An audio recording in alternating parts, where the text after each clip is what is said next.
Ya, berikut ini adalah tanggapan saya terhadap Pendeta Stephen Tong.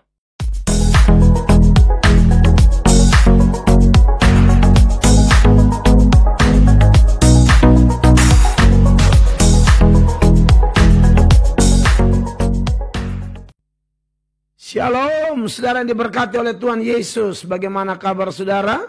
Salam jumpa lagi bersama saya Pendeta Mel Atok.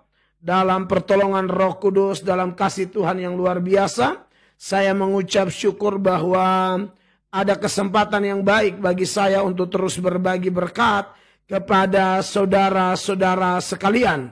Dan pada kesempatan ini, saudara-saudara, saya rindu bahwa setiap kita yang menyaksikan video ini tetap berpikir positif, tetap punya hati yang mengandalkan Tuhan, mencari Tuhan, tetap punya kehidupan doa yang luar biasa, kehidupan bergaul dengan Tuhan dalam membaca firman. Ya, sebab kita semua tahu bahwa amanat agung itu sebenarnya bukan hanya untuk rohaniawan, bukan hanya untuk para rasul, para pendeta, gembala, penginjil, majelis, diaken, tapi sebenarnya perintah yang tercatat dalam Matius pasal 28 ayat 19-20 itu berlaku untuk semua orang percaya. Karena Tuhan bilang setelah muridkan semua bangsa, baptis mereka dalam nama Bapa, Putra dan Roh Kudus, lalu kemudian ajarlah mereka melakukan segala sesuatu yang kuajarkan kepadamu. Dan salah satu yang Tuhan ajarkan ialah harus melakukan pemberitaan Injil. Bahkan ada sejumlah ayat yang mengecam dengan keras orang-orang yang tidak mau memberitakan Injil. Katakanlah perumpamaan tentang hamba-hamba yang dipercayakan talenta. Di dalam Matius 25 itu ya. Ada yang dapat 5, ada yang dapat 2, ada yang dapat 1. Yang 5 bekerja keras melipat gandakannya menjadi 10. Total dengan modal hasil jadi jumlahnya 10. 2 kemudian jadi 4. Tapi yang 1 dia tidak setuju dengan cara tuannya. Lalu dia menguburkan talenta itu sampai tuannya datang. Yang melipat gandakan talenta tidak banyak bicara tapi hasilnya jelas. Tapi kalau Anda periksa tentang orang yang menguburkan talenta itu, hasilnya tidak ada tapi omongnya banyak sekali. Hasilnya tidak ada tapi protes terus. Singkat cerita, saudara tahu bahwa Tuhan dalam cerita itu yang gambaran adalah Tuhan sendiri mengatakan dia adalah hamba Tuhan atau hamba yang jahat, hamba yang malas. Itu ada di Matius pasal 25 ayatnya yang ke-26 ya. Saya baca buat saudara sebelum saya melanjutkan video saya sesuai dengan tema kita hari ini, kekasih Tuhan ya. Saya ingat itu Matius 25 ya, ayat 26. Maka jawab Tuhan itu, hai kamu hamba yang jahat dan malas, jadi kamu sudah tahu bahwa aku menuai di tempat di mana aku tidak menabur dan memungut di tempat di mana aku tidak menanam. Lalu di ayatnya yang ke-30 dikatakan, dan campakkanlah hamba yang tidak berguna itu ke dalam kegelapan yang paling gelap. Di sanalah akan terdapat ratap dan kertak gigi. Mereka yang diberikan talenta tapi tidak melipat gandakan talenta itu disebut dengan jahat, malas, tidak berguna, dan tempatnya di neraka. Karena sesungguhnya itu bukan orang percaya walaupun dia beragama Kristen. Saya sendiri sudah mengatakan kepada saudara-saudara sekalian bahwa talenta itu definisi lengkapnya adalah segala sesuatu yang Tuhan berikan kepada kita harus kita pakai kembali untuk kemuliaan nama Tuhan. Ingat, segala sesuatu. Karena apa? 1 Timotius 6 ayat 7 mengatakan kita datang, kita dilahirkan di dunia tidak bawa apa-apa. Kelak kita meninggal tidak bawa apa-apa. Ayub berkata kita datang dengan telanjang, kita kembali dengan telanjang. Maka dari itu saudara-saudara, kalau kita diberikan kesempatan, waktu, hikmat, kekayaan, pangkat, kedudukan, karunia untuk berkhotbah, untuk bernyanyi, bermain musik, kita punya harta atau apapun, itu semua dari Tuhan. Dan itu akan dipertanggungjawabkan. Lebih baik pakai sebaik-baik mungkin untuk kemuliaan nama Tuhan. Nah, bicara tentang penginjilan ya saudara-saudara, berikut ini saya akan menanggapi video dari Bapak Pendeta Stephen Tong. Berikut adalah video yang mau saya tanggapi seputaran penginjilan, yang Bapak Stephen Tong sendiri menyebutnya dengan menginjil dengan bibit setan. Seperti apa videonya yang akan saya tanggapi? Perhatikan video berikut. Pak Tong, saya pernah jatuh dalam pencobaan, berzina dengan teman yang sebelumnya pernah saya injili. Jangan ketawa, setan senang sekali kau ketawa. Saya sangat sedih. Begitu saya baca, kalimat pertama muncul di pikiranku, sebenarnya kau menginjili dengan motivasi apa? Kau menginjili dia karena dia cantik, maka melalui kegiatan penginjilan ada kesempatan ketemu sama dia. Maka motivasimu adalah motivasi yang sudah ada bibit setan di dalam. Engkau ikut pemuritan penginjilan, tapi kalau engkau mencampuri motivasi bibit iblis untuk pelayanan, lebih baik engkau undurkan diri. Ya, saudara-saudara, ya itulah video yang saya mau tanggapi dari Bapak Pendeta Stephen Tong. Nama Pendeta Stephen Tong sudah tidak asing lagi di Indonesia, Asia, bahkan dunia dalam urusan pemberitaan Injil. Dan video tadi kelihatannya Bapak Pendeta Tong masih muda ya. Sekarang beliau sudah tua, dan terakhir tahun 2021 bulan Desember itu ada datang KKR Natal di Kupang, itu saya tidak tahu usianya berapa. Dan soal kepintaran, semangat berapi-api sampai usia mau 80 atau 81 tahun itu. Ya, mungkin sudah antara 79 sampai 80-an 81 tahun tapi masih berkhotbah. Ya, saya anggap itu salah satu teladan luar biasa. Soal ilmu, soal pemahaman beliau seputaran kitab suci, kemampuan beliau dalam menguasai materi, khotbah no teks. Wow, saya pernah saudara dalam sebuah KKR Pendeta Stephen Tong, waktu itu saya masih sekolah teologi di Jakarta, di Sekolah Tinggi Teologi Anugerah. Lalu kami berkesempatan untuk ikut dalam KKR itu, tapi kami menjadi kolektan. Ya, saya menjalankan kolete. Kami pakai baju ingat putih hitam mahasiswa teologi kan. Ya, lalu kami ikut KKR-nya Pendeta Stephen Tong. Dan dalam khotbah Pendeta Stephen Tong itu, Pendeta Stephen Tong memberi altar call, tantangan dari altar, siapa di antara kalian yang mau menjadi pemberita Injil? Dan salah satu pemuda mahasiswa teologi asal NTT yang berlari paling depan untuk didoakan oleh Pendeta Stephen Tong adalah saya, Pendeta Mel Atok di Senayan waktu itu. Ya, saya ditumpangi tangan oleh Pendeta Stephen Tong, dan semua yang maju didoakan dengan hal yang sama, dan mayoritas yang maju adalah sekolah teologi, salah satunya saya. Jadi saya sebagai orang yang memutuskan memberikan diri untuk bekerja di ladang Tuhan, walaupun saya pendeta karismatik, tapi saya selalu mengikuti pendeta-pendeta lain untuk saya bisa tambah ilmu, bisa membandingkan, bisa menelaah, bisa mempelajari, sehingga kita bisa menemukan satu pengajaran yang mantap, pengajaran yang pas. Ya, saya tahu Pendeta Stephen Tong pasti manusia tidak sempurna, dan pasti ada hal-hal yang tidak saya ikuti dari Pak Stephen Tong, misalnya begitu ya. Tapi ya itulah, semua manusia pasti tidak sempurna. Tapi soal pengajarannya, sejauh yang saya ikuti, yang saya dengar itu luar biasa. Nah, satu lagi, selain pemberitaan Injil yang dipenuhi dengan semangat dan pengetahuan yang luar biasa, yang Tuhan anugerahkan kepada Pak Tong, saya juga termotivasi dengan semangat beliau atau cara beliau menginjil melalui tanya jawab. Wah, itu bagi saya bagaimana ya? Tidak semua pendeta melakukan itu. Padahal menurut saya sebaiknya semua pendeta bisa melakukan itu. Karena kita tidak hanya mau khotbah secara satu arah atau monolog, tapi kalau bisa pemberitaan Injil itu dilakukan dengan tanya jawab, interaksi seperti itu. Dan salah satu pendeta selain almarhum pendeta Bigman Sirait dan pendeta-pendeta lain, tentu yang paling juga pendeta Budi Asali, tapi salah satunya adalah pendeta Stephen Tong.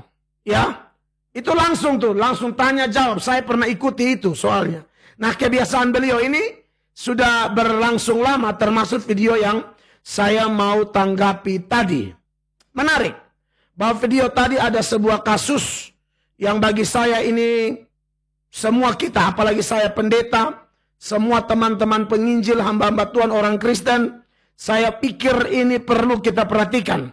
Yaitu kata-kata beliau tuh, menginjil tapi sudah ada bibit setan. Menginjil tapi sudah ada bibit iblis. Dan Pak Tong bilang dengan tegas, kalau model begini mendingan mengundurkan diri, sebab pasti akan bikin kacau pelayanan.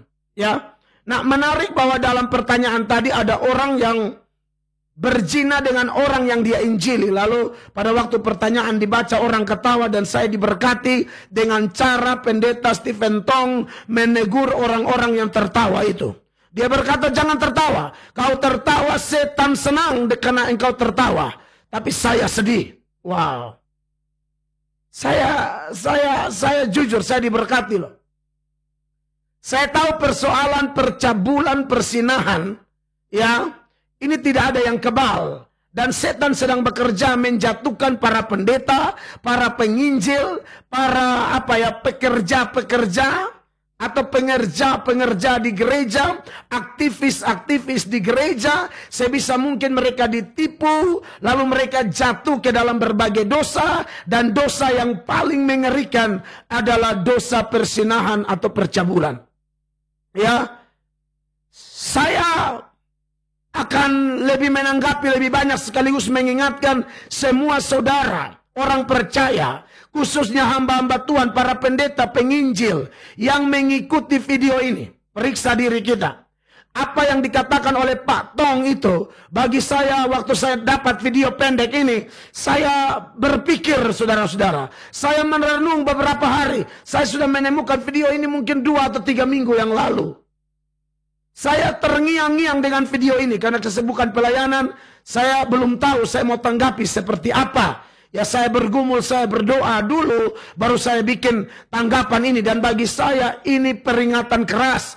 Jangan sampai di dalam pelayanan yang kita layani, entah sebagai pengkhotbah, entah sebagai song leader, entah sebagai majelis diaken, entah sebagai singers, entah sebagai pemusik, entah sebagai majelis gereja, entah sebagai aktivis-aktivis gereja, sebagai mahasiswa, mahasiswi teologi, jangan sampai ada bibit setan di dalam pelayanan kita. Jangan sampai ada bibit iblis di dalam penginjilan kita, saudara-saudara.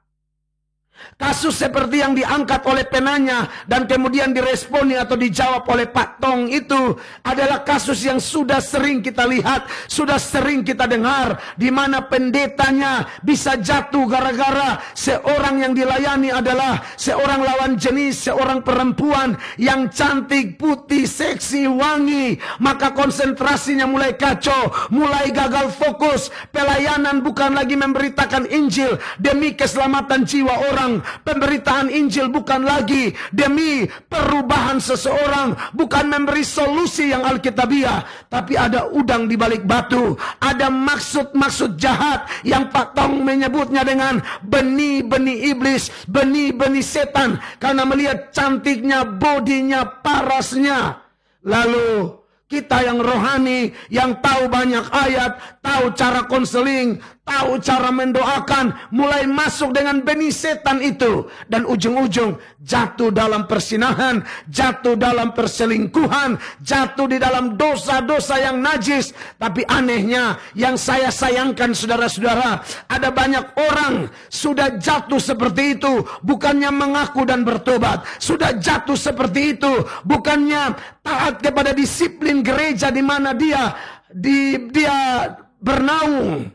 Ya, karena saya yakin semua sinode gereja kan tentu punya disiplin gereja bagi pendeta atau pelayan yang melakukan pelanggaran berkaitan dengan moral seperti ini. Harusnya diskors, dan kalau diskors, harusnya kalau hati hamba yang tidak punya bibit-bibit setan, harusnya bertobat, mengaku saya salah, ikut aturan. Kalau 1 tahun tidak boleh melayani, jangan bikin aneh-aneh. 2 tahun tidak boleh melayani, jangan bikin aneh-aneh. Dan orang-orang sekeliling harus dukung dia. Dukung dalam artian, bukan dukung dia melawan aturan. Dukung dia supaya taat. Jangan pelayanan dulu, banyak berdoa. Begitu, bukan ajak dia pelayanan. Anda juga setan. Anda jadi pahlawan, tapi pahlawan yang dipakai setan. Dengar itu saudara-saudara.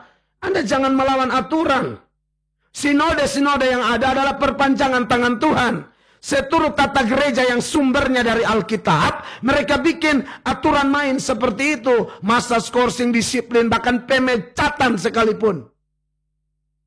Jangan sudah bersinah, sudah melakukan dosa, pencitraan lagi di media sosial, bikin seolah-olah tidak ada dosa, hanya tulis sesuatu yang baik-baik. Dia tidak berani tulis di situ seperti Daud mengaku persinahan Daud. Dia tidak berani tulis saya berzina, saya diskors 3 tahun atau 2 tahun atau 4 tahun atau 3 bulan. Tidak berani. Ya, yang dia mau angkat apa? Saya beginilah, Tuhan sayang saya. Oke lah, orang tahu. Tapi jangan sampai itu pencitraan diri.